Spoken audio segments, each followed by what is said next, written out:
Hello and welcome to this Work That Reconnects Network event in the Webinar and Conversation Cafe series.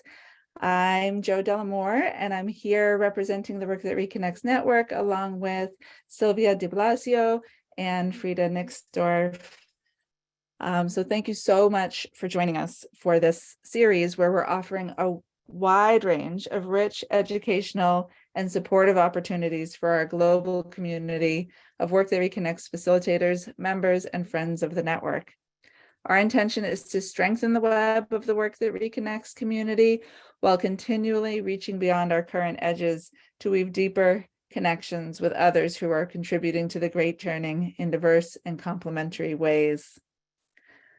So in this event, we are welcoming Miki Kashtan, who is contributing to the Great Turning, and we are so excited to have you with us here today to share about liberation for all and bringing tenderness to conversations about power and privilege. Miki is the founder of the Fearless Heart, which is a model for global collaborative self-governance, and she's the co-founder of the Nonviolent Global Liberation Community. She is a practical visionary rooted in feminist nonviolence, and her work integrates theory and practice aiming to approximate the vision of living in flow, togetherness, and choice, even within systems based on the patriarchal building blocks of scarcity, separation, and powerlessness. One of her current ongoing projects is about using the vision mobilization framework as an entryway into the complex and delicate field of power and privilege. So Miki, thank you so much for being with us. Welcome, and I'll pass it right on to you.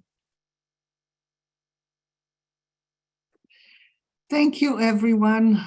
I am really appreciating everyone being here. Just a second. I'm happy to be spotlighted, but not to be looking at myself in this big way. So I shifted back to gallery for me. As I'm looking at you, I'm assuming that quite a number of you are immersed in the Work That Reconnects, the Joanna Macy's huge, enormous, overwhelming gift to the possibility of having a future for humanity. And it occurred to me that I could situate the work that I'm part of within the framework of the three elements of the Great Turning, which is consciousness transformation, holding actions, and creating alternatives. I think I'm saying the accurate words. Mm-hmm. And the piece that I've noticed is people who use this model or similar models, all of us see those three as interrelated. It's not unique and distinct. If you do consciousness transformation and you don't do it within a systemic awareness of what is going on and what you're actually trying to do with this, you will be doing yoga, Om Shanti, and thinking that the world is entirely okay the way that it is, and you just need to align with it, and you're not going to contribute to the Great Turning, even though it feels like you're doing a lot when you do that.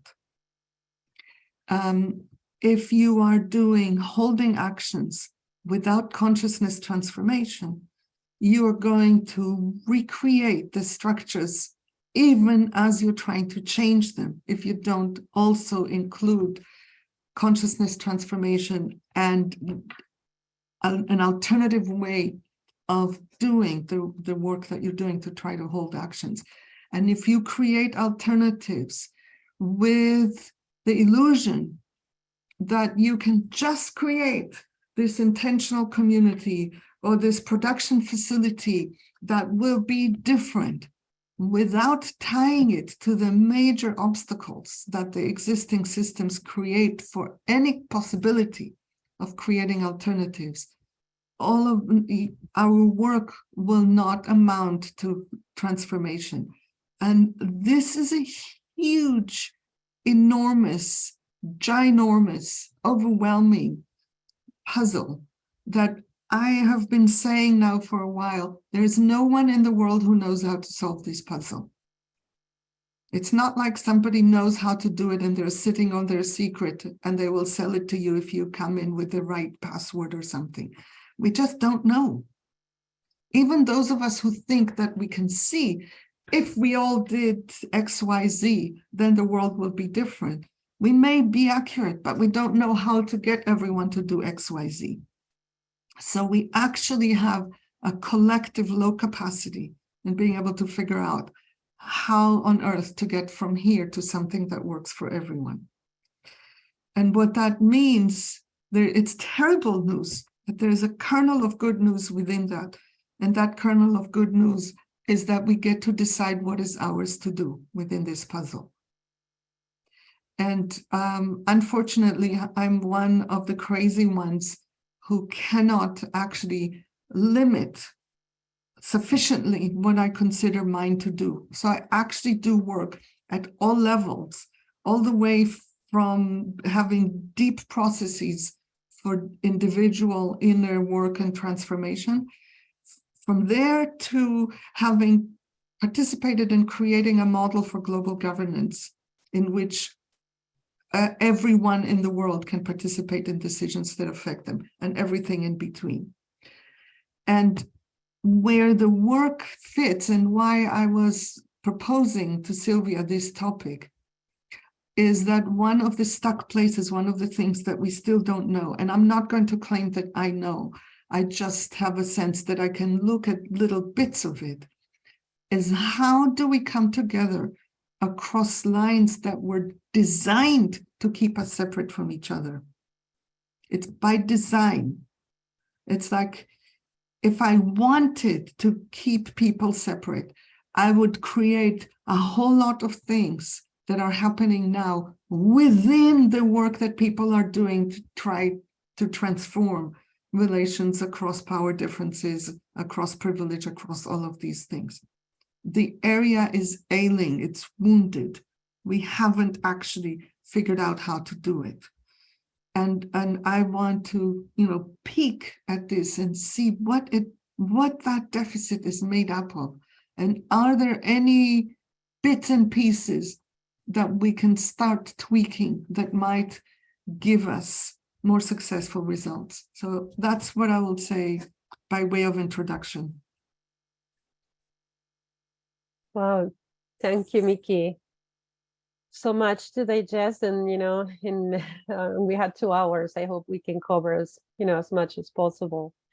So there are many important pieces that you share, like that the 3 dimensions of the great turning are not separated, and they are inclusive, mutually inclusive. Otherwise, they are not really helpful. And that each one of us can do something, can have a role in this.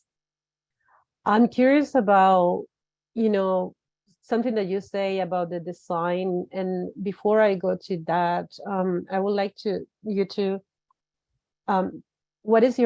share your definition of liberation. Liberation from what? Mm-hmm. From what exactly? Because today, there are many discussions about, we should, do this or that. What is that we are liberating from? Mm-hmm. And there is another part of that title that is for all, emphasizing that it's for all. How realistic is that, and how do we include all? I want to start from the end and then get to the beginning. I think I would say it is not realistic to imagine that we can liberate some and not all and get anywhere with that. It's very similar to me to people who say, it's naive to think that we can share resources based on needs. And I am thinking it's naive to think that we can have a future for any length of time while continuing to do what we're doing. So I'm turning it upside down. I think that the word naive has come to imply you don't agree with the basic harsh assumptions that our capitalist patriarchy is based on.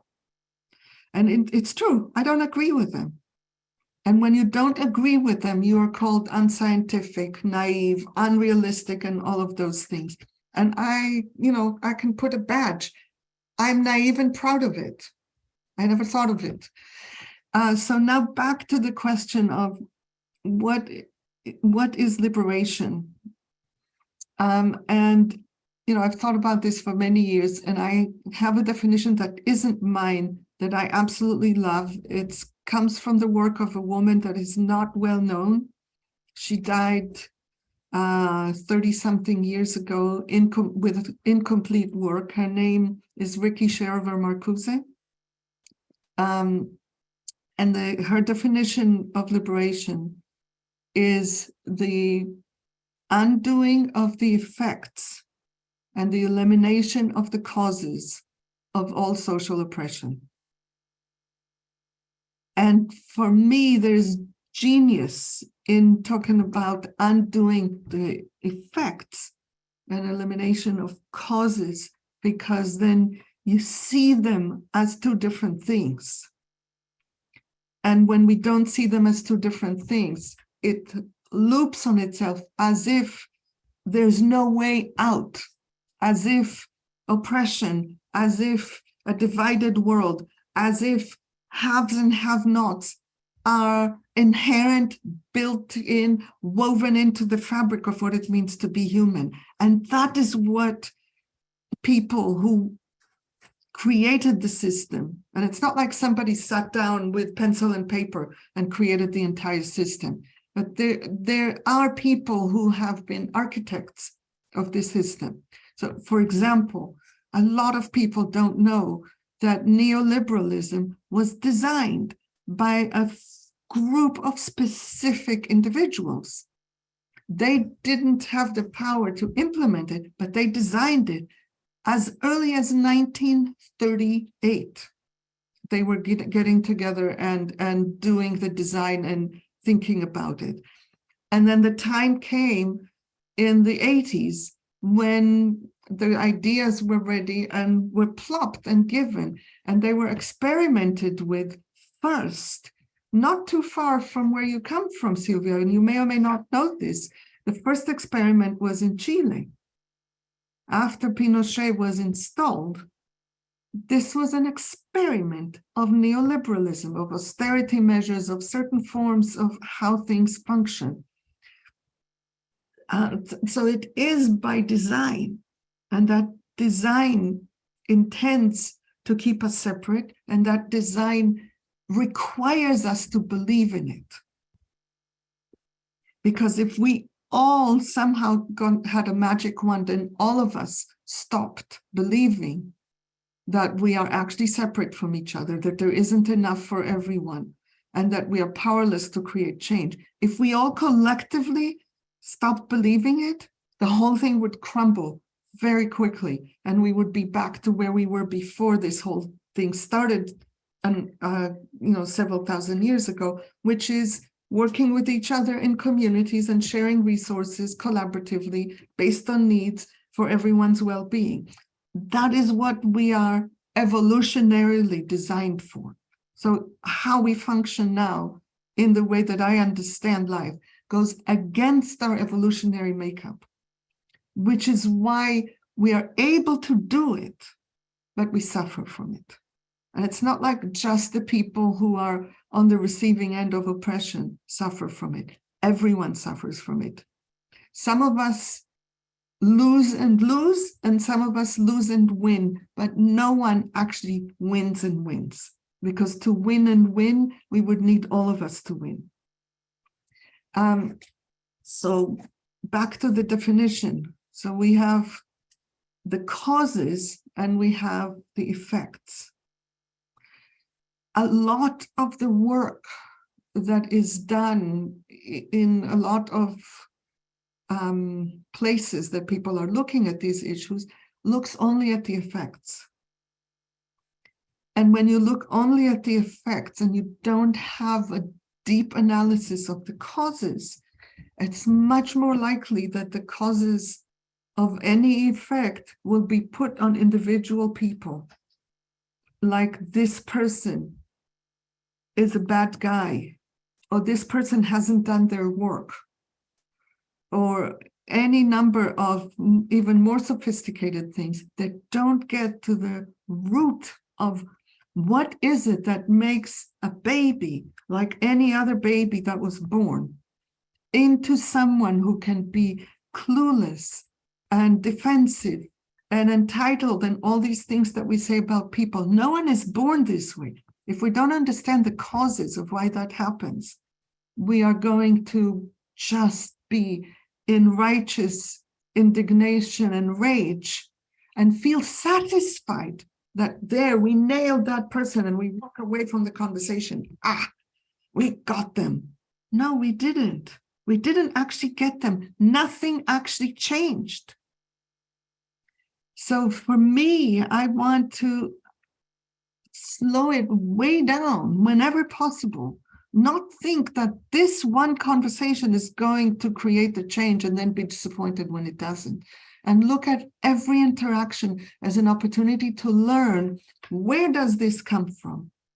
Is there anything that we can do about it other than just suffer, absorb, or lash out at each other? And learn and learn and learn. So that's, a short, condensed version, and I'm trusting you will have follow-up questions. Thank you. Oh my, so many things that come to my mind, including the huge amount of work, to include really everybody in this awareness and this change. And something in what you were mentioning about conversations and, studying the root causes brings me to, my question about something that you talk a lot about, in your articles, is about patriarchal conditioning and how that manifests, through patterns and language. Mm-hmm. And how we perpetuate, through language, through these patterns, this socialization that we have had, Mm-hmm. patriarchal models or patriarchal Mm-hmm. patterns. So my understanding, the language, is something like a result and not a cause, but you put it as a cause. I would like to understand much more of that, because that leads Mm-hmm. to many Yeah. of the practices that you share. Can you speak about that? I don't think of it as a cause. So I may have spoken less clearly than I would like in whatever piece you read. The cause of all of it, as I understand it, is our turning away from our evolutionary makeup, turning away from life. That is what I see as patriarchy. It's not something about men. It's turning away from life, losing trust in life. And how that happened is a long story that isn't part of today. But what is important is when we lose trust in life, the logical thing is to accumulate resources. Because in order to not accumulate, I need to trust that there will be enough, that life will provide, that life regenerates itself, that other people and I can share. All of these things are within the realm of trust and within the flow that arises when we are in trust. When I lose trust, it's like, I can't count on you. And once you start with that, you get to a place of separation. And from there comes the powerlessness. And so this is the cause. The cause is the scarcity from which come separation and powerlessness. So if we're going to actually create enough change, it will need to happen at the level of material resources. I'm fully with you that language is a manifestation. Maybe where the confusion or gap is that once the patterns of thinking and language are there, they are enough to reproduce it, but it doesn't cause it. And maybe, I don't know if that helps in terms of making the distinction between causing and reproducing. Yeah. So the reality as I see it is each of us is born a tiny little creature that is incapable of sustaining itself on its own. None of us can sustain ourselves on our own when we are born. In this, we are fully distinguished from other mammals. They also have a period of helplessness, but it's hours or days, maybe weeks, but not a number of years. And so that means that we are dependent on unilateral giving. This goes really, really, really deep because we've been trained that everything is exchange, that our actual evolutionary makeup is unilateral giving and unilateral receiving. And that's what we need to come back to. Without it, I don't think we will actually create change. So we can rearrange some, like, for example, the Nordic countries have managed for some decades to create conditions in which it was beneficial for the people with massive amounts of wealth to redistribute enough of it for others to be satisfied as a way of maintaining peace. But it was not super long-lived. It is being unwound because it was based on exponential growth that is not sustainable. The GDP cannot keep up with it. And if that engine loses its capacity, then the people at the top start putting pressure to reduce the income redistribution. And income redistribution implies, the word redistribution means it was originally distributed here, and now we're going to dole out some of it back to others. What I want is to completely change the way all that functions, and for all resources to be available to people based on need, not based on deserving, not based on how much you contribute, not based on whether you're male or female, not based on whether you're from this or that region, this or that caste, this or that race. None of that, because none of these things have anything to do with needs. So that's the big vision. That's the ultimate liberation, is that we restore our capacity to share resources based on needs without any coercion. So I'm not talking about socialism. I'm talking about something much more radical, because socialism is, as it's ever been practiced, is based on coercion. Somebody decides what is your ability. Somebody decides what is your need. I'm talking about all of it happening on the basis of true willingness and within capacity. That's the full-on liberation, if that resonates.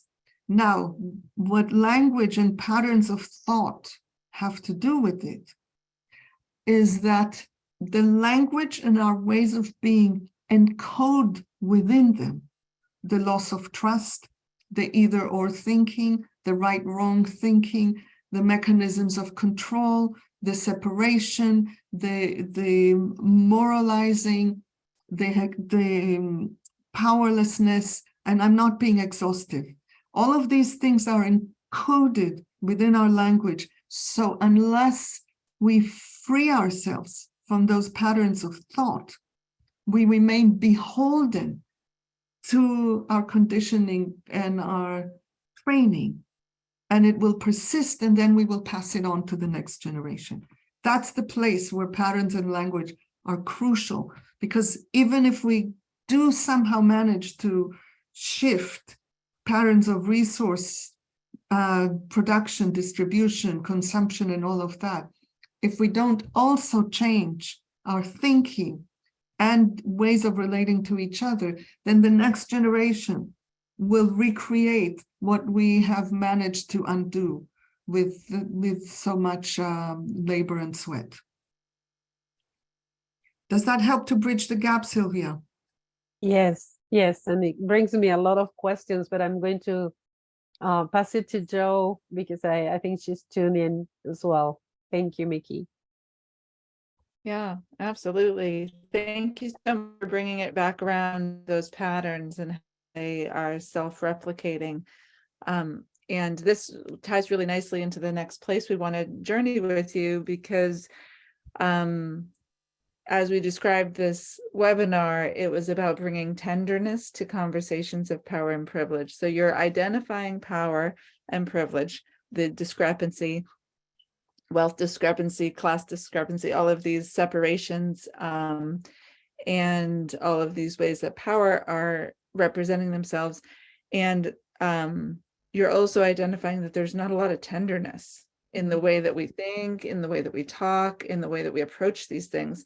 So I'm really curious about, as you're working on this shift and this transformation, how are you suggesting we bring tenderness into these conversations? How do we address power and privilege from this direction? Mm-hmm.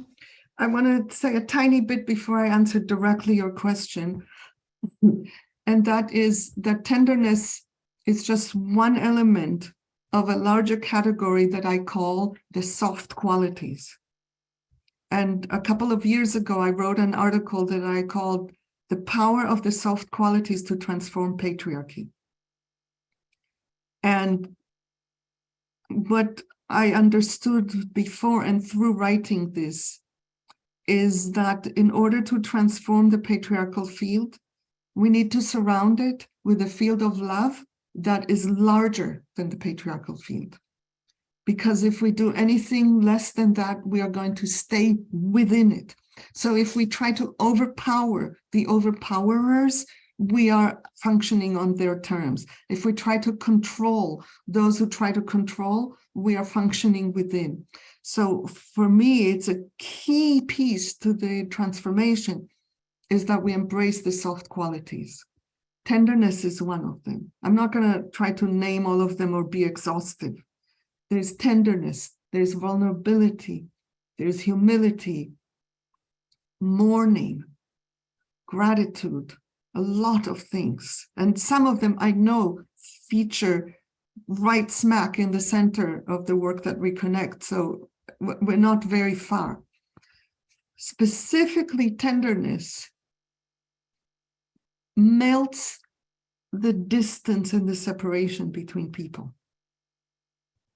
And I was working on tenderness before I even knew it, and before I even knew what I was doing, before I even started doing my work. I don't even remember how it happened, but I remember when.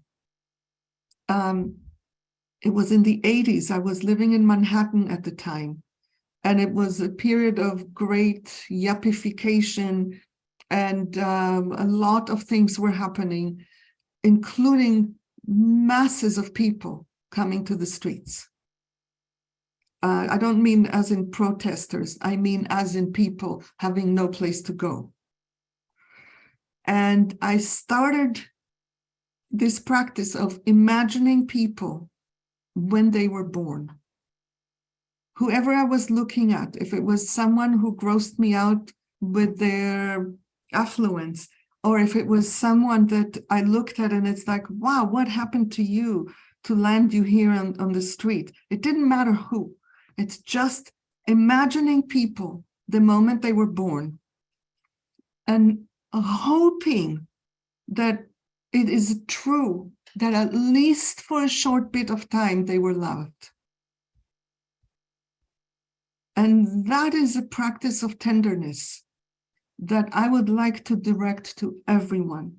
And for me, as a Jew from Israel, there's a very easy target for this, because when you are raised in Israel, the Holocaust is pumped into you. Maybe it's less so now. I have no idea. I haven't been in Israel for like 40 years.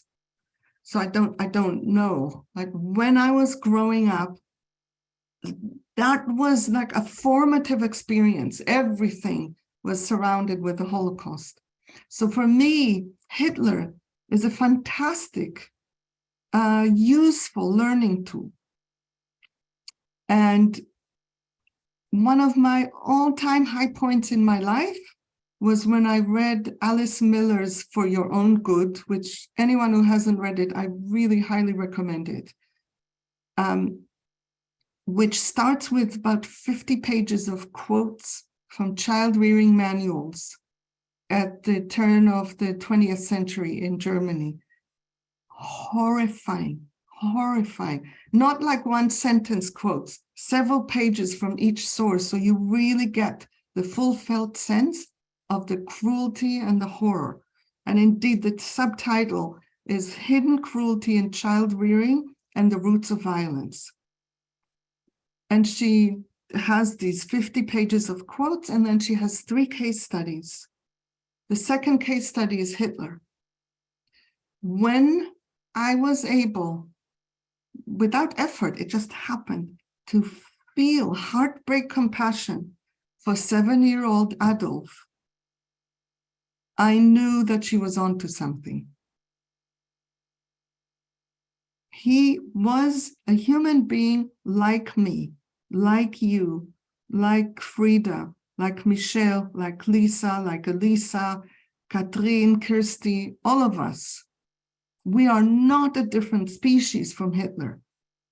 Something happened to him. This is tenderness. Everyone, whoever it is, whatever they have done, I want to meet them with tenderness. I might not succeed. I might be limited in my capacity because of what happened to me. I'm not going to force myself, but I'm aiming for it, aiming for it, aiming for it, aiming for it. It's a practice, like a meditation. Tenderness is a form of meditation if we actually put our minds and hearts to it. We grow that capacity. And as we grow that capacity, we have more strength to show up for the conversations on power and privilege differently. And some of us will judge the person and go, oh, that's white fragility. One of the things that I say about white fragility is the best way to generate white fragility is to say, this is white fragility. If there wasn't white fragility before, now there's going to be. Because who is going to hear this is white fragility and not feel defensive about it? But show me the person who has actually that capacity to be able to withstand it. So some go in this way, and some will go, it's like, stop that rage. You know, can't you get a hold of yourself and speak with an even tone? It doesn't matter which direction or towards whom the judgments go. They separate us. If I can bring tenderness, I can show up with a little more space. And as I show up with a little more space, there's room for the conversation to start shifting. Even if I'm not the person who is in the dialogue, I can do simple things like ask for a pause and say a reminder, you know, this is tough. This is a tough moment. Let's just pause and bring all we have to bear on the fact that all of us are human beings caught in an issue that none of us know how to solve.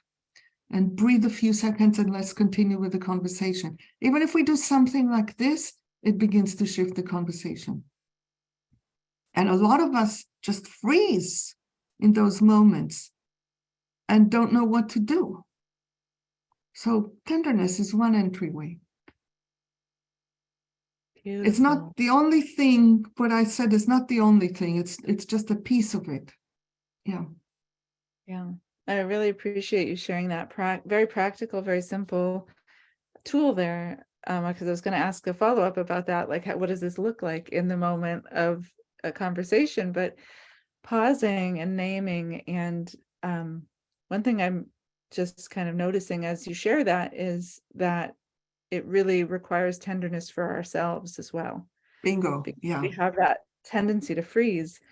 Normally, I find when I'm freezing, it's because I'm nervous. that I'm not good enough, that I'm not gonna say the right thing, or that there's some sort of self-judgment that causes Yeah. the fear. Yeah. So that just spaciousness of holding ourselves and each other in tenderness is what I'm hearing from you. Totally. Because, and then again, one other entryway into tenderness is the systemic perspective. It's not random that you have a self-judgment. Your self-judgment supports the status quo. Your conflict avoidance, I don't know you, I'm not talking about you. Your conflict avoidance, to whatever extent you have it, supports the status quo. Your worry that you're not good enough supports the status quo. Not just doing overt things, everything that is installed within us, to the extent that we follow it, it will support the status quo. So that tenderness towards self doesn't mean, oh, poor me. It means I'm an imperfect being. Inherently, I'm an imperfect being. Part of that imperfection is I was socialized into patriarchal structures. They are in me. They're not just around me. I can, rage at all the people, including my parents, my teachers, this or that president, this or that CEO. I can rage at them from now until eternity. And it doesn't change the fact that the structures of thought are in me. You were not born thinking you were not good enough. Right. It's systemically installed in us through the unfortunate complicity of our parents and teachers. Right. Fast forward. Go ahead. Tenderness is an extremely radical, is one of the radical ways of undoing that, right? Yes. Yeah. And also, if you're going to be a parent, you will need oodles of tenderness, because there's going to be fundamentally no support for you in doing anything other than telling your children what is the right way to behave and how they're going to be punished if they don't, and shaming them if they don't comply with what is happening. Even people who believe in transformative this or that, many of them engage in parenting practices that are copycat what was done to them and what is put out in society. It's extremely rare that people take on the practice of actually collaborating with children. Collaborating with children is not how to get children to do what you want. It's how to find ways to navigate all the difficult moments in a way that's going to work for everyone. So there was one other thread from before. If you give me a second, I will try to pick it up. Yes, there is also tenderness that feeds into speaking truth to power with love. Mm-hmm. We talk a lot about speaking truth to power, and that isn't going all the way towards nonviolence, because nonviolence is integrating power and love. So yes, I want to confront. I want to be confrontational. There are people here on the call who have been hanging out with me for a long time, and they know I'm not nice. I never was nice, and I'm not aspiring to be nice. I'm aspiring to be caring and loving while telling the truth. That's loving confrontation, and that is a very different animal from silencing or letting it rip without care for the other person. So the tenderness feeds into a practice that is intense and still loving. Yeah. Oh, So intense to talk like this. It's like I'm condensing a lot into few words. And so I think I would like a moment to just breathe and catch up with the immensity of what we're talking about. yes. Mm. And this is something I would not have known to do, 10 years ago, to just watch me reaching the limits of my capacity in a certain moment and honoring them while in a public space where half the people I've never seen before. And it only comes from knowing that we are all the same human. So this is a human need that we have to catch up with ourselves emotionally when we touch on something very intense. And I want to do that for a few seconds before you ask me the next question.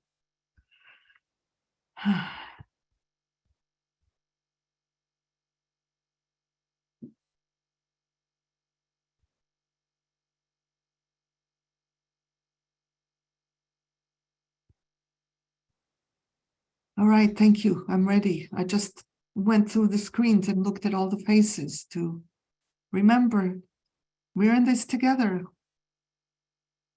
Yeah. Thank you. Thank you, Miki. I'm also overwhelmed. I think I'm overwhelmed with all the things and, where to start and, how to put that in practice in the everyday work. And I'm trying to, capture the different threads there. And one that has stayed with me is something that you say before about trust. And one thing that I observe, and I think everybody has, this experience, is that when you try, when we try, and you spoke about that at the beginning when you were saying that we were working more on the effects than in the causes, we are a system trying to overcorrect the wrongs in many ways. And, every time you want to correct the wrongs, sometimes you create another wrong because you are trying to correct the effects of the causes. So one of the issues that I see there is the trust, how we build trust. And the trust is, partially what you were responding to, Joe, is the trust in yourself, the trust with you first, and then the trust that you have, because you had to have a lot of trust to be vulnerable and to be tender, particularly in difficult situations when many of the things that may get you into freezing or, or flying may be directly related to wounds or traumas that you had. Yeah. And Totally. and that's where the trust is broken, for individuals, but also for communities. Entire communities may have trust, issues because of what happened to them. So what would be the tools that we can utilize as, individuals, but also as a facilitator of, the Work That Reconnects, or any facilitator, to rebuild that trust? And I don't know if rebuild is the right word here. Yeah. I want to start by saying it's not this individual, that individual, this community, that community. As a species, we are a low capacity species now. And one of the manifestations of that is that we function in low trust. That's the background, is low trust. And there are two aspects of it that are specifically related to the questions of power and privilege. One is that there's a general mistrust groove. Because patriarchy started from loss of trust, that mistrust groove is very deep and easy. So if somebody does something that I don't like, and I don't have an easy way of explaining it in a benign way, the groove will pull me towards explaining it to myself in a negative way. So it can be super simple. We made a date to go to the movies. You're 5 minutes late. I will assume that it's because you don't care and don't make our date a priority, rather than your car had a breakdown or you didn't find the bus. That will be the assumption, not me individually or you individually. It's available for us to go into. That's general. Then there is something that I call systemic untrustworthiness, which speaks more to the trauma that you're talking about because it's more specific. And I came up with this term when I was working with some organization that was having a lot of issues around race. And I was talking with a Black woman, and she was talking about something. I don't even remember what she was saying, and I suddenly got it. White people are systemically untrustworthy, not individually untrustworthy, systemically untrustworthy. You can't do anything about it. It's there. The only thing you can do is over time build a channel of trust with someone. But if you're white or if you're male, it's the same thing in relation to women. It's like across any line of separation that is systemically built, the people who are on the powerful end of that line are systemically untrustworthy. Nothing individual about it. It's just super useful to know and to mourn deeply, because we cannot change that. All we can do is accept that we won't be trusted and release the longing, not the longing, the expectation that we can be a good enough ally and then we will be trusted. We probably won't. Showing up with that understanding is super helpful from the position of having more power or more privilege. And that is not to get people who have been on the receiving end of those difficulties. It's not about getting us off the hook. And I'm saying us in both cases, because almost all of us occupy positions that give us access to privilege along some dimensions and put us at a disadvantage along other dimensions. So we know that experience from both ends. And if we don't, then all we need to do is remember that we were once children and we all knew what it's like to not have power, to not have access to resources, to be humiliated and to have our dignity assaulted just because we were who we were. So from that end, I think it's heroically liberative to challenge my own mistrust. It isn't about telling myself that I should trust. It's about excavating possible other interpretations to what is happening that don't make the people who did this or that look so bad. Just find more charitable explanations. They're always there. This is a trainable muscle. It doesn't mean to be foolish and to risk doing things that can actually harm you because you have specific experiences with specific individuals or specific groups. It means taking risks within capacity where you can. And when we do that, we grow capacity. And when we grow capacity, we have more conversations that we can do without losing choice and being reactive. And that's my goal. My goal is that we can be in those conversations and be less reactive. Yeah. I don't know if I answered all you wanted me to answer. Did I? Yes, I mean, it's like I say, it's a huge task, same as the tenderness practice. Yeah. Yes, and there's humility in it too. I forgot about the humility. Mm-hmm. And here's how that works. And it's very, very exacting and rigorous and difficult to say. And it's this. there are acts of oppression that are obvious and incontrovertible and absolutely clear.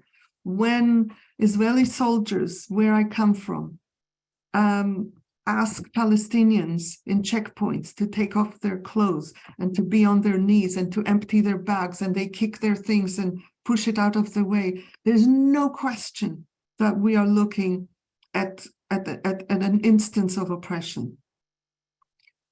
I'm not talking about those. I'm talking about the complex conversational, relational things that happen all day, every day, where, let's say, just because I don't know what the actual number is, let's say that 99% of the time, what we are experiencing is actually true.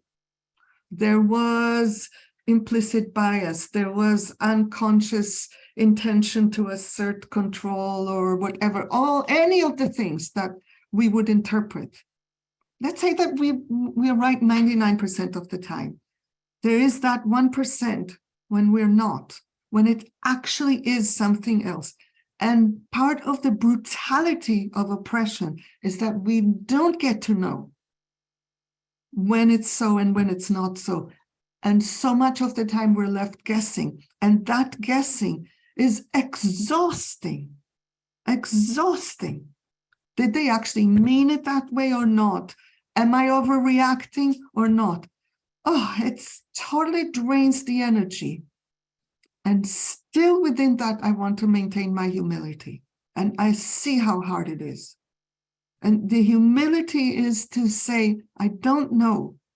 And if I have a chance to engage with this person and I have enough strength to do it, it might be worth my while to do it from a position of humility. Hey, you said this thing and I interpreted it this way and it means this to me and it was super painful. And I want to check what was actually going on for you when you said it. I can't do this 100 times a day. If I experience this 100 times a day, I would die within 3 days of exhaustion. But I can do it from time to time and learn and grow. And that's a hard thing to say. And I still want to say because I want all of us to recognize, again, that duality, that we are on both ends of some line of division. And we know what it feels like on both ends, almost all of us. And I want us to learn from our experience on one end to support us in the other end and vice versa. Conversely, on the side of if I am the one with more power and somebody is saying things to me, I want to assume humility that I might not know what is going on for me unconsciously. I might think that I didn't mean something, but maybe it's there and I'm not aware of it. And plus, my intention is entirely irrelevant to the other person's experience. And we get caught up in wanting to explain our intention as if that has anything to do with the impact, because the impact is not the intention. The impact is the sum total of the other person's personal and systemic experience into which I fit. So being able to acknowledge and honor the systemic phenomenon that this person is impacted by releases me from the shame and guilt and defensiveness that I otherwise would be in a loop for. So it works on all ends.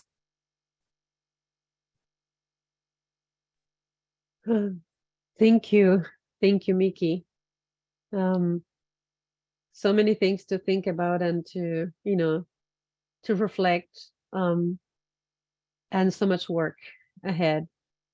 I would like to invite now all of us to take a pause, to go for a bio break and, do whatever your body is asking you to do, a glass of water, just a stretch, go into nature, breathe a little bit.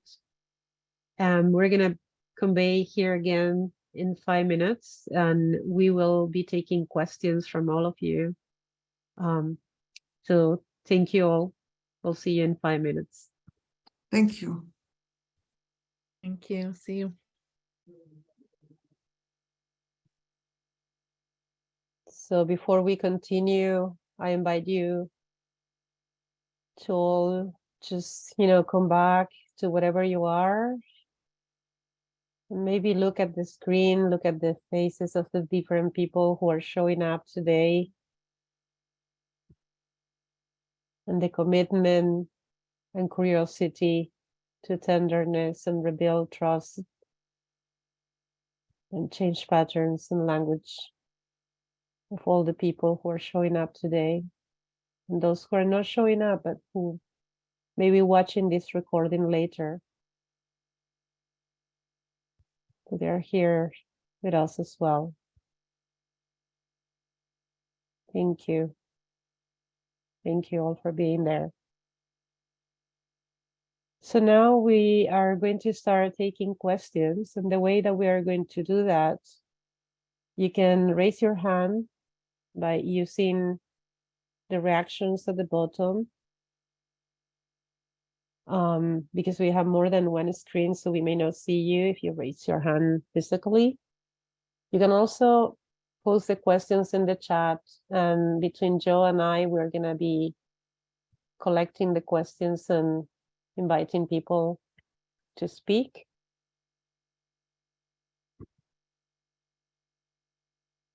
And I'll add in, we may not go in order, and we're going to pop back and forth between hand raised and chat questions. So we'll just kind of go with the flow that we feel drawn to on that. I also would like to say that when I work with groups, I explicitly invite people who are from the global majority or for other reasons don't ordinarily get to speak either individually or based on group membership, to take a leap and speak first, if at all possible.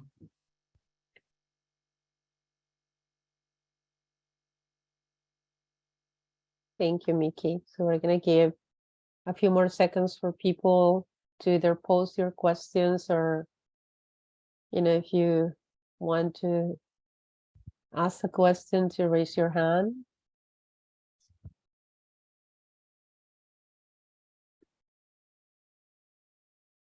Okay. Let's start. So I see Ellen. Ellen, you can go ahead. Thank you. Thank you, Miki, Sylvia, and Joe. This is my question, Miki. I'd like to think of myself as a good person. And I was so mean to my best friend of 40 years that she doesn't want to speak to me. And while I'm listening to you and scribbling down, trying to hold on to as much as I can, and now I want to call her and say whatever comes out of my heart, but she might hang up on me. So I don't know what my question is. Maybe, do you have some words for me? I will try. I don't know you, but I will try. First of all, I want to tell you, I am not trying to think of myself as a good person, and I'm not trying to be a good person. I think the idea of a good person is a trap. It's within the patriarchal conditioning, because the existence of a good person implies the existence of a bad person.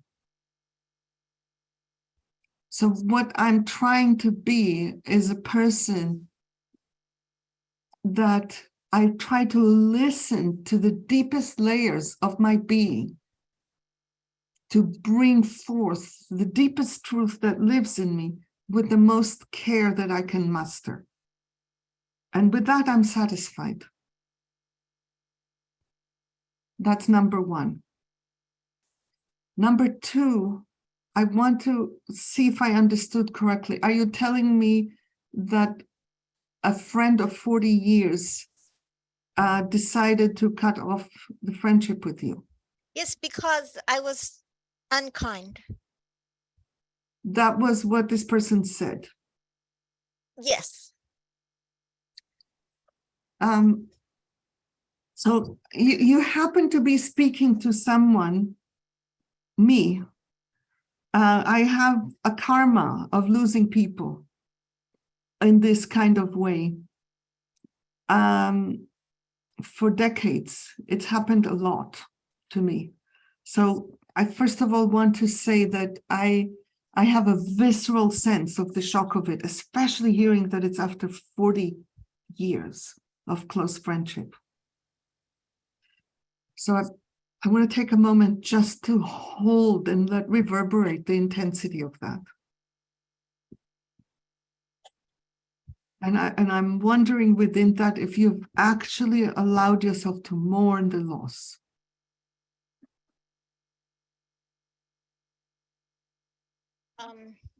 No. Yeah, I would say that's the first order of business. Because until you mourn the loss, you're going to be attached to outcome. And I have put quite a bit of energy into trying to understand the people who walked away from me. So I have little bits of inklings of what is going on. And I could almost guarantee that if you reach out to her with an attachment to outcome, it's not going to go well. Because if she formed an opinion of you as unkind, anything that you do that could remotely be a confirmation of your unkindness will become. Does that make sense? Yep. Yes. So mourning is nature's gift for bridging the gap between how we want things to be and how they actually are. And we bridge that gap with tears. Because any of that gap that remains that we haven't cried about, we're going to either try to change how things are or trying to change what we want. And both of them have an element of violence in them. I shouldn't want this friendship. You know, I can't have it. I shouldn't want it. That's cruelty towards self. Or I'm going to show her. Again, I don't know the details, but that's a gap. The gap gets filled with tears. Go let yourself have your heart break and break and break. You miss her, don't you? Yeah. Yes. Tell me. She's the one I want to tell about this event. So tell me something you love about her and miss. One thing that you actually love and miss. That she understands the things that I'm passionate about, like this video that we just heard you speak. Yeah. Okay, so there's a quality of companionship and affinity that is very precious to you and that you don't have now. Correct. In this moment, are you feeling the words that you're saying, or you're just saying them? Yeah, no, I feel them. Okay, so let's take a few breaths with that.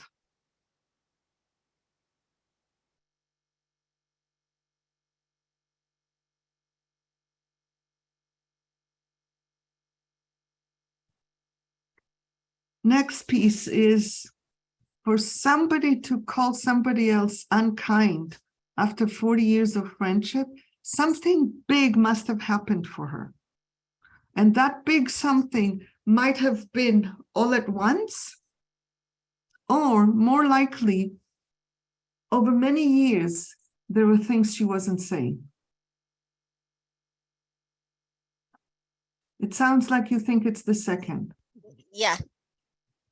Do you have any intuitive clue what she was not telling you about, what she was not saying? Probably her neediness to be loved by Okay, me. you're judging her. Hmm. And I think that is probably the place where she is interpreting unkindness. Hmm. I've yet to meet a person who hears that they are needy and loves it.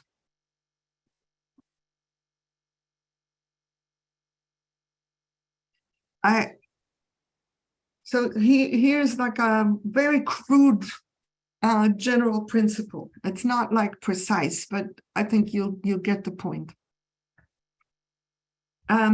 Let's say that I recycle a certain amount of paper and plastic and things. I know this is not related, but it's a particular point, and I'm starting on purpose with something unrelated. Anybody who recycles more than me is a fanatic. Anybody who recycles less than me doesn't care about the planet. I have a certain amount of connection that I want in my life. Anybody who wants more than that is needy. Anybody who wants less than that is aloof. You see my point? Yeah. What hasn't happened is you opening your heart to how much she wants your love without evaluating it, without judging it, without distancing from it, without anything, to just let it be.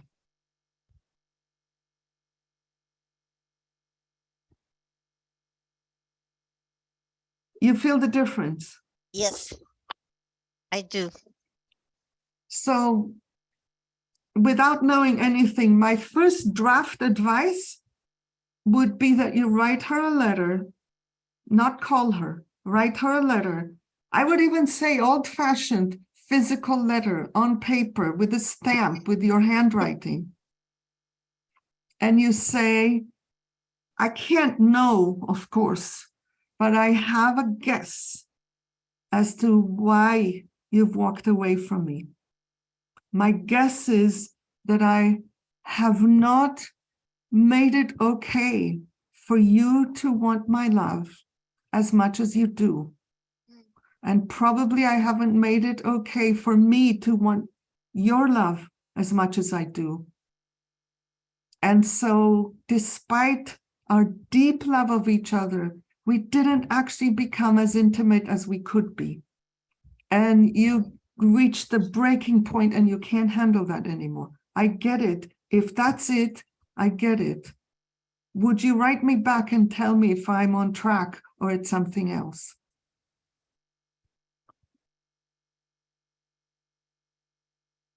Make sense? It makes brilliant sense. Great. I thank you very deeply. I'm thinking that I would like to know how this Right. turns out. All right. If you know how to contact Sylvia or Joe or Frida, I do. then let them know and they will pass it on to me, because I think some part of me is going to keep thinking, what happened with that friendship? Because friendship is something that I treasure. And so if I'm actually able to help a friendship revive itself, that would be very meaningful for me. I will make sure I let you know. Thank you. Thank you. So beautiful. Wonderful. That was, I'm sure, really useful for many of us as well. I want to pull a question from the chat. Before that, I want to say one piece, which is, this is an example of what I mean about where I look at the most intimate and the systemic and everything in between. This is an entirely different dimension from what we talked about before. And I just wanted to highlight it. The same principles apply all the way through. We are holographic. Yeah. Okay. Question Great. from the chat. Yeah, so this one kind of goes into that more systemic level, and we'll probably see a reflection there. So this one's from Frida. And she says, how can we hold accountability with This tenderness? Frida or some other A Frida? different Frida, a Okay. different one. Yeah. With two E's, Frida Bernstadt. And so, Frida, actually, you can unmute yourself if you want to come onto the screen. We'll bring you into the spotlight, and Miki can address this question. It says, how can we hold accountability with tenderness in an atmosphere that's inherently authoritarian and hierarchical? Doesn't get more densely to the point. So Frida, are you up for having a conversation? Hi, thank you. Hi. Hello. So is this a specific situation that you're thinking about or a general one? I much prefer to talk about specific ones than general ones if you have one. Yes, it is specific. I in my life come from a background in a career of in the nonprofit world, working in an international environment and more radical. And in this year, I don't understand. I'm sorry. I don't know what you mean by more radical. Direct action sometimes, okay. Got it. Yeah. I just wanted to have a picture because I didn't know what you meant. Yeah, go ahead. So I began working this year with city government in a town in Oregon that is very woke, but also has a deep history of racism, and it's going through growing pains trying to come to a healing place in itself and address it internally, but is really better at talking than walking. Mm-hmm. And so I'm in a situation where the vocabulary of oppression is used very freely, but people using that vocabulary are in action being oppressive. And part of it is from a different understanding, like in the hierarchy of the system, there has been a school of thought that once you are in that system long enough, you know the rules, you know the vocabulary, you play by their rules, and there's understanding there. Whereas the work that I've done is outside of that environment and it's different and there's a clash happening. So I'm finding that it's very difficult to use the skills that I would like to, because I try to be collaborative and then somebody calls out that it's being authoritarian and asks for hierarchy. Asks for hierarchy? And help me understand what that would look like. If somebody said, okay, yes, I'll give you a hierarchy, what would they do? Well, so I'm a supervisor and a new employee who is a person of color, and was hired into this atmosphere where I'm building a team collaboratively. Our work is creating a teen empowerment program. So I'm trying to center and focus, but they were feeling like they didn't get the authority that they expected in the role that they took on in their job. So they were feeling uncomfortable that I was coordinating a collaborative environment with people in the hierarchy below them that didn't center their power within that hierarchy. And that's the person of color is not comfortable. Yeah. First of all, bless your heart that you're trying, A. B, that you are willing to risk whatever you're risking to talk about it. Just thank you for that. I want you to tell me, if I gave you a magic wand and you could do anything and nobody would, call you out on anything, nobody could punish you, you could really do anything that you want. If you had that magic wand, what would you do? I would make it so that we took the time and stopped the work to be people and know each other as people before trying to do the work. Yeah. I am hearing tenderness in your voice as you say this, like this is painful for you. Is that true? Yeah, very much.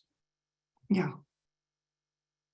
Because I, in my life, made a conscious realization of my power and privilege and made choices to make certain sacrifices, to give and to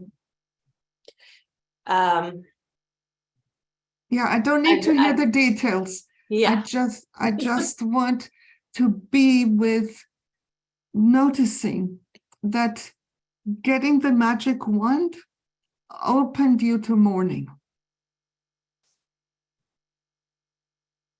Well, that is a tactic I've tried for and is being pushed away. And so it's Yeah, that's that. Yeah. But that's what happens in reality. What I'm saying, as a process, as principles of process, actually being able to know what we would want if it were possible is a heart-opening move. Mhm. And my sense of you is that you are valiantly trying to get the work done on top of mountains of pain. Does that match for you? Yeah. It won't get better without you getting in touch with that pain. That's my first advice. You didn't ask for this, but that would be my first advice. And you notice the similarity between this and what I said to Ellen. Very different circumstances. Touch the pain. Let yourself feel it. This is one of the things that our current societies, and especially in the context of working on power and privilege, we're not supposed to be soft. We're not supposed to be vulnerable. We're not supposed to feel things. There's not supposed to be space. And that is what you want. You want to bring people together, to be people together, and not just trying to get things done. So you start. They're not going to start. You. Does that make any sense? Yeah, it does. It's endlessly risky because most likely you're going to get shit. Yup. So second order of business is get a support network around you, people to catch you when it gets hard. Because you're not going to get it in the environment that you're in. That is pretty evident. It's a rough environment. I get it. I don't get the specifics, but I get the energetic field. It's like comes with you. It's like there's like a wave of heavy harshness that you are caught in. You're not going to get support there. Get it elsewhere. Do you have people you can turn to for support? I would like more of them. Yeah. Do you ask for it from the ones that you do have? Do you ask for it or do you wait?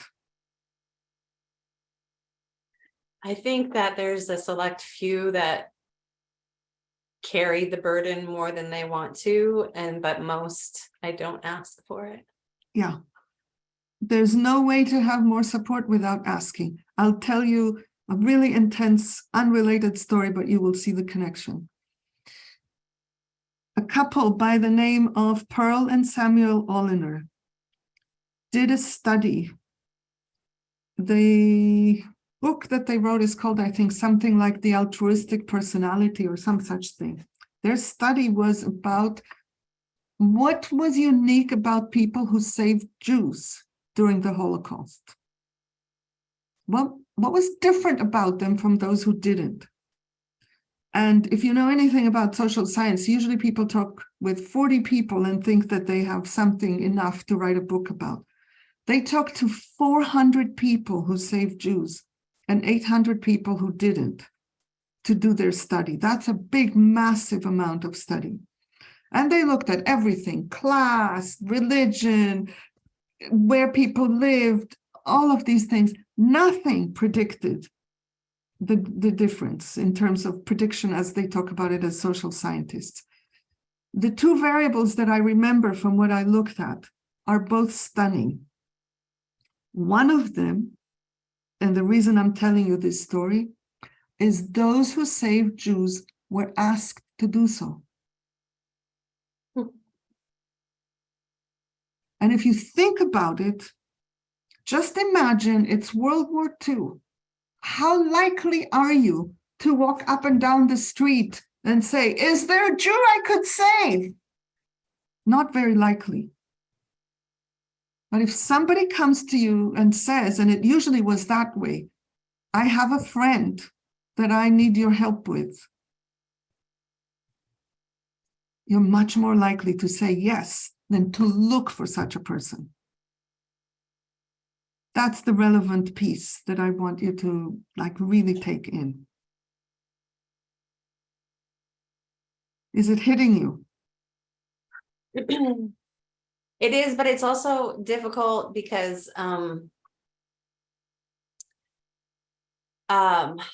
through this process, I'm new to the city and the community. Frida, I'm going to stop you and ask you for a favor. Sure. If it hit you even a little bit, I want you to be with that before you butt it. I just don't know how to accomplish it because of the social environment. That comes later. First thing is I want you to ground yourself in some commitment to increase your asking. We can figure out details of who and how much, but that comes later. For this moment, I want you to just feel the power of asking from this story. Mm-hmm. And let yourself want that and let yourself orient in that way. And think of it as an engineering problem rather than an impossibility. Do you see what I mean when I say that? Also, when we're trying to go for a goal that is way beyond capacity, which this is, it's way beyond your capacity to ask for the support that you need.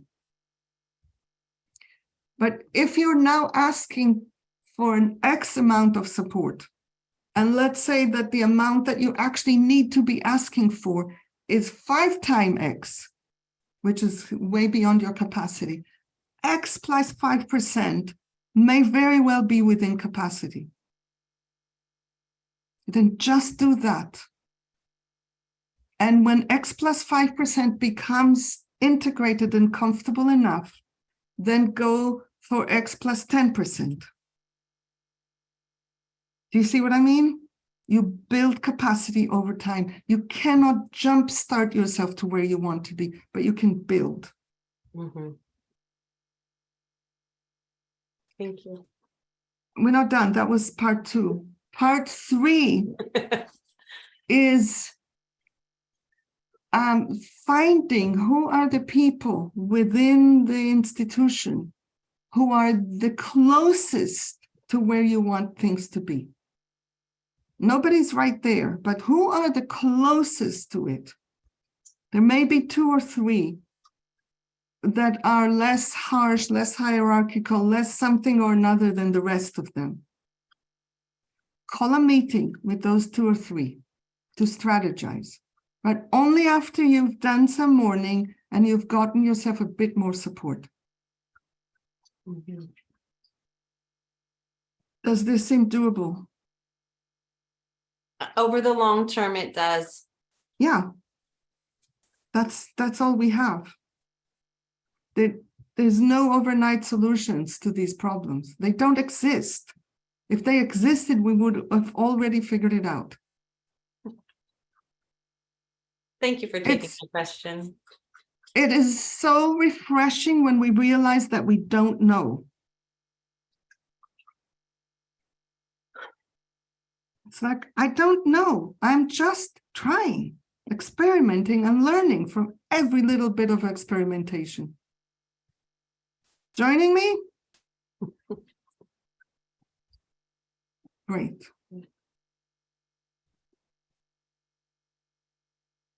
Thank you, Frida. Thank you very much. Thank you. Thank you for each one of the questions, and thank you for working with the questions so thoroughly, Miki, because I feel how they apply to almost everything. I'm taking all that, to Yeah. my own, personal challenges, and I see how so much of this can be taken, by many of us here. So thank you for that.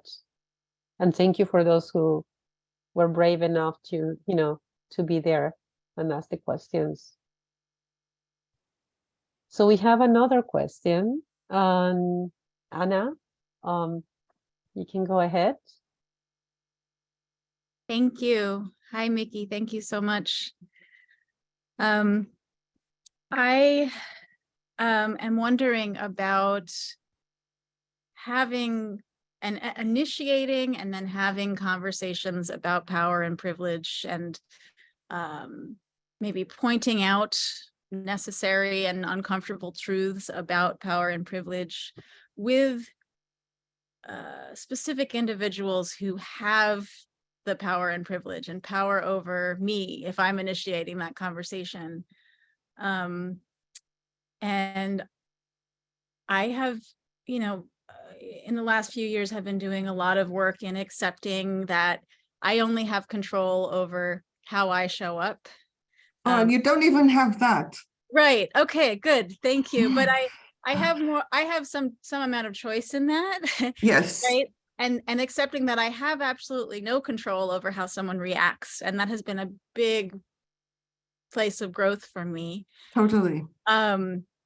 You don't have control, but you have some educated guesses that if you say something this way, the generic person is more likely or less likely to react. Yeah. And so I guess a point is, if I do my best to bring the tenderness and compassion to this conversation, this other individual may still react defensively and shut it down, and they have power over me. So it's like this risky proposition, and I'm trying to choose to still show up and not and stay firm in my stance without it becoming confrontational, even if the other party sees it as, or maybe it is confrontational, but as an attack. And I'm wondering if you have any thoughts or advice on those situations and how to remain centered in that when it's so scary and hard. First of all, I think we don't sufficiently think about the fact that whatever power any of us have is what feels normal. It just feels normal. It doesn't feel I am powerful. It feels I am. And in fact, one of the most dangerous situations is people who have, for lack of a better term, objective access to power and inside feel powerless. Because when that situation is in place, they can create a lot of damage without knowing it because they think they're powerless. This is the cause of much child abuse, is parents feeling powerless in relation to their children, even though they actually have the power. That was in brackets. So whatever you are doing has within it some implication that I, the person in power, at the other end of this conversation might have less power. And for me to have less power isn't going to feel like equalizing. It's going to feel like loss. So I remember years and years ago, somebody presented in a class that I took the results of a study that she made on divorced husbands and who in this, I cannot remember how she measured the things, but I'm just making up the numbers, but the trend is accurate. Let's say that before the divorce, on average, they had 80% of the power in deciding things that were happening, because that's kind of normal in societies that think of patriarchy as passé. No, okay, that's happening. And then let's say after the divorce, it goes down from 80% to 70%. From their subjective perspective, they feel like the women are now controlling them. Even though whatever the measure was is still more than half. So that isn't badness. That is exactly the same as a very physical experiment that I love. I keep thinking I want to do it again because it's so fun. You take 3 bowls. In one of them, you put water that is as hot as you can tolerate. In one of them, you put water that is as cold as you can tolerate. And in the third one, you put room temperature water. You put your hands, one in the hot water, one in the cold water, and you let them stay there for a few good minutes. Then you take both of them at once and you put them in the middle one that is room temperature, and you have the oddest experience. One hand feels cold and one hand feels warm in the same bowl. And that's the phenomenon that you're up against. Not on the physical plane, but it's the same thing. Less power feels weird, and it would feel weird to you. You have far less power than this person, but if you suddenly lost some of that, you will feel as weird as this person. Right. It's not imaginary, it's real. That's part of the tenderness, is to try to understand things from within the experience of the other person. Otherwise, we look at it from the outside and we can't go anywhere. Yeah. And that's all I can say generically. Now tell me, what is it that you would like? I'm going to be this person. You tell me what it is that you would like to say to me, and I can give you feedback, how I feel. That person is not likely to say it, but I can give you feedback, imagining myself to be that person, how what you say will strike me. Oh, I didn't have necessarily a specific. Make it up. Okay. Because clearly this is important enough for you that you want some shift there, so it probably has happened to you. Yes, yes.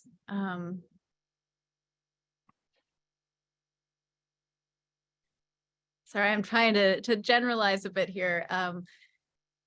Don't generalize, make it very specific. Even if it's imaginary, make it specific. Okay.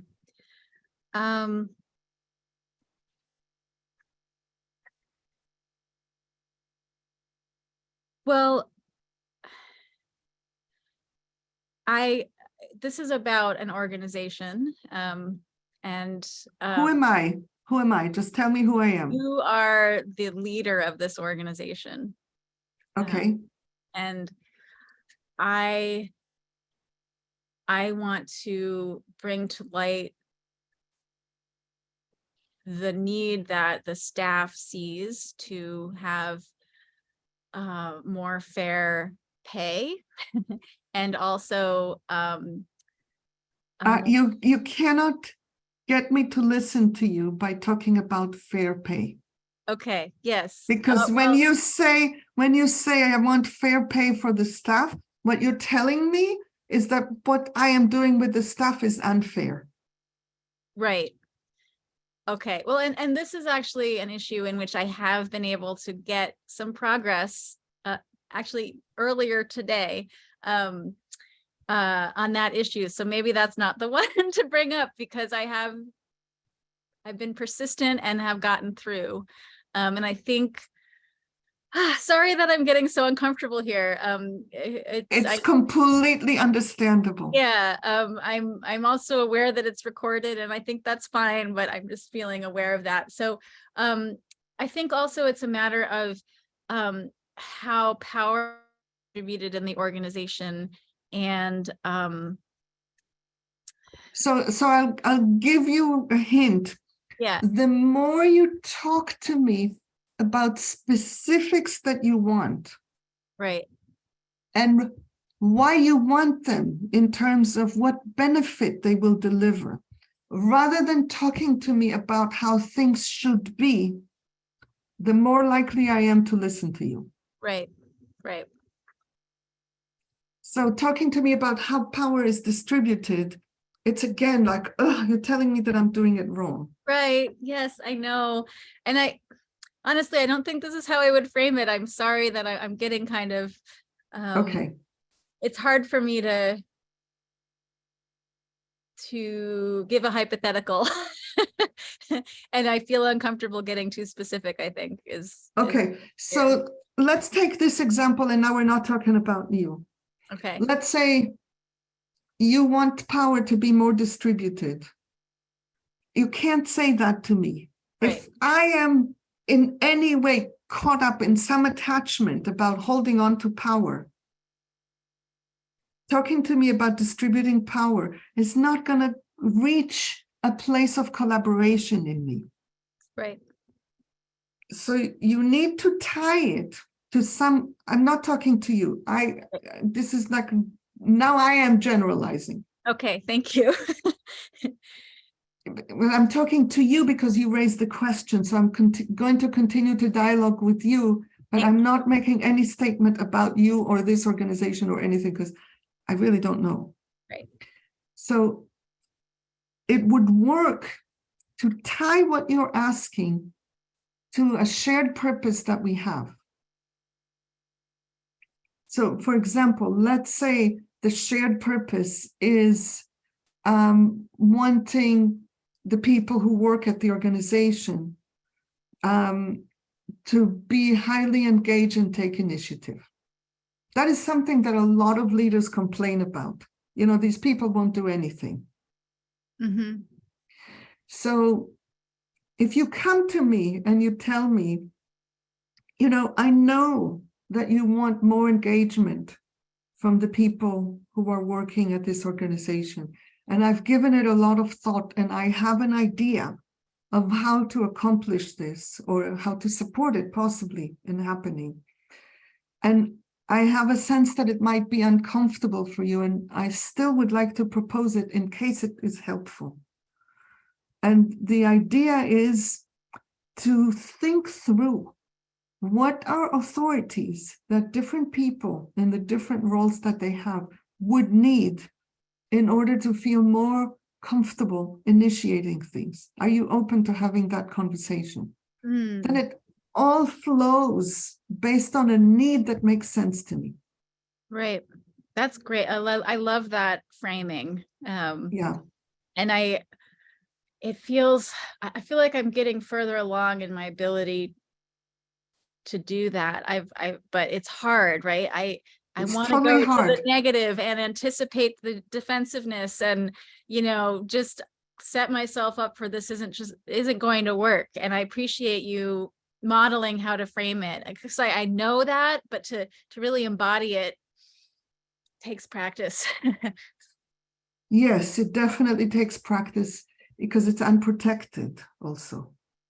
Right. And it's like, you know, putting shield on ourselves. We feel stronger, but we actually are weaker when we have shields. Right. Yeah. Thank you. And last thing is it has to be genuine.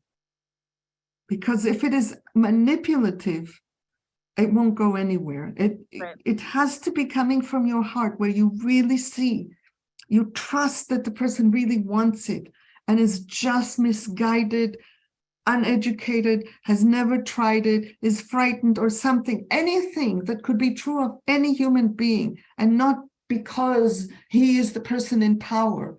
Right. Right. That's beautiful. Thank you.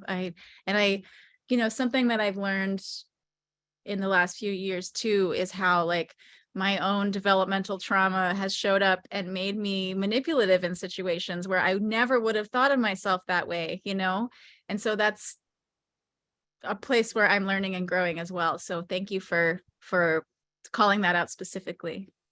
My pleasure. Thank you. Thank you. Oh, Miki, Hmm. thank you so much. This has been really rich. All of these questions and the depth with which you've engaged them, so rich. And I really want to kind of just as we're closing here, as we're moving towards close now, just really appreciate you for the depth of work and the multiple layers that you're working with, which of course you said at the beginning, but here now we've been able to experience that. And I really love that. What I'm seeing you do over and over in these questions is invite us deeper, invite us to slow down and go deeper and go into those places where the real transformation needs to happen. And here we're working on transformation. It has to come all the way from the inside, from the tears, from the grief, from the pausing, from the reflection. And so this, of course, overlaps beautifully with the work that reconnects. This is our Thank you. practice. Yeah. I have one request, which is, doing this kind of interview, answering questions and all of that in a kind of like in a dense, this is the 2 hours. We will never meet each other again in this way. I mean, some of us might meet each other again. You know what I mean? It's very condensed. Yeah. It's a lot of energy that goes out, and I want to get energy that comes in. And what feeds me is hearing before we close from a few people, if they can say, what is one specific thing that they're taking with them in brief, to hear from a few people, that really nourishes me. Perfect. Wonderful. So we've got about 50 people on the call with us. So what I would invite is a chat cascade of that. What's your thing that you're taking? And then we'll take a couple verbal as well. Okay, they can do the chat. So I won't look at the chat. I don't look at the chat. It's later. That's the type of thing we can grab and we can share it with you later. And Great. That way we'll have more of a sense of, the flood, and other people can enjoy the chat now. So go ahead. Anybody can type right into the chat. What is something that you're taking from this session that is just like nourishing you and helping you move forward?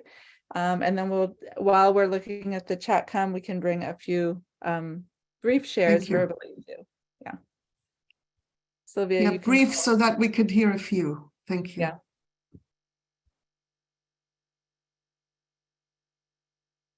Sylvia, do you want to call on people as they have their hands raised? Okay. Yeah. So I have Elisa. Yes, I'm taking away from this, as I work with ensconced bureaucracies, government bureaucracies, as a nonprofit leader of a senior center that is part of a gift economy, helping seniors live at home and giving them free meals and just every sort of support that they might need, including lifelong learning. So I'm coming away with this as someone who often tries to speak power to power with love and truth, that I should never let them use language that makes them feel they are wrong, but rather continue to speak about how what could be offered in a different way would be beneficial for everybody. Thank you. That's very satisfying to hear that that's what you're taking with you. Yeah. You're wonderful, Miki. Thank you. Thank you. Thank you, Lisa. Michelle and Pat. Thanks. Just that you can hear me because I can't hear myself at the moment. Great. I have already celebrated in the chat. I just love the crossover between nonviolent communication and the work that reconnects. And what I'm taking, it hasn't got very clear and specific yet, but I have the opportunity this week to meet with several CEOs of social impact organizations to talk to them about leadership. And so I will formulate some questions based on much of what you've said today. Thank you so much. Thank you. Thank you. Pat. Yeah, I'm impressed by that question. What do I want if there were no obstacles? Just an imagination. And then looking at the gap between what there is now and how that is so connected to mourning if it's done in a conscious way. Thank you. Thank you. Thank you. And there are so many expressions in the chat. I think we're going to share that with the follow-up you. email. Yes. Yes. Well, we are closing now. Oh, Laurie, you want to say something? Only if there's time. Okay. Annie? Lori, you can go ahead. I'll bring you in. Yeah, Oh, okay. Laurie first. I was just with the other one other piece, which was the importance of tenderness that you started off with, Miki. And a way of getting there is to see the other as deeply human. And one way to see another as deeply human is to imagine them in their infancy, as baby, as child, and imagine all the ways that human also had life impact them. And that when we're there, that's a place for me to imagine myself and my own tenderness, and to hold and feel the other's tenderness. It kind of feels like a great starting place. So thank you. Thank you. Yeah. So we have 1 more minute, Annie.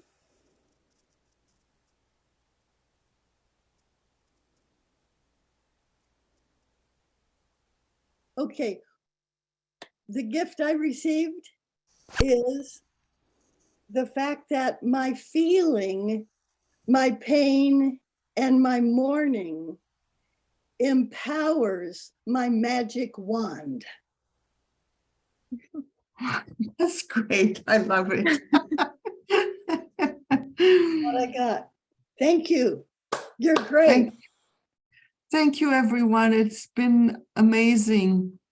You've been a pretty amazing group. The questions you asked were spot on, really invited deep exploration. I feel very met in what came back. Thanks.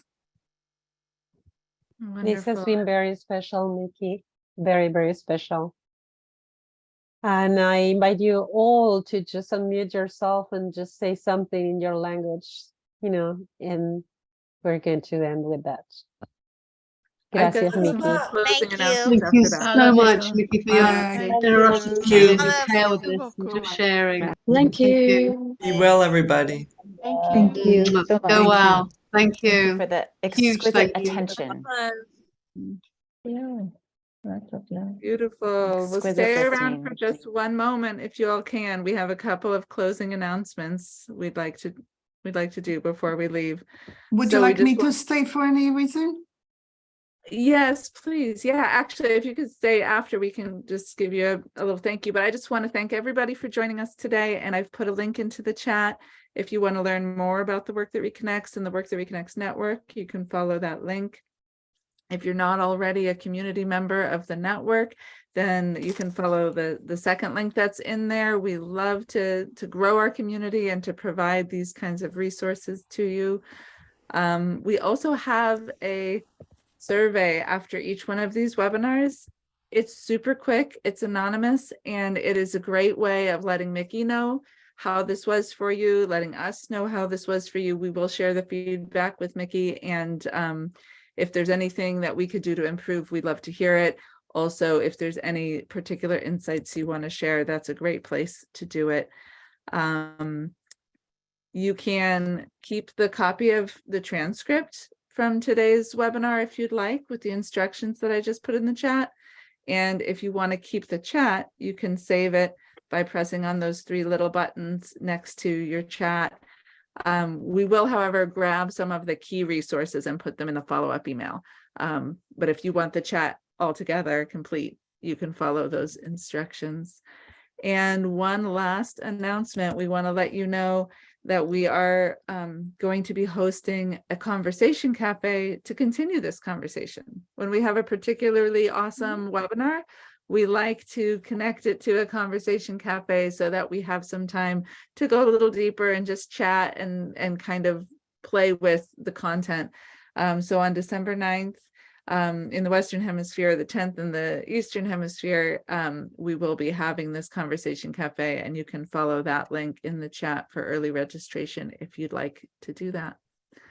So yeah, that's all we had to share for the end, and thank you all so much.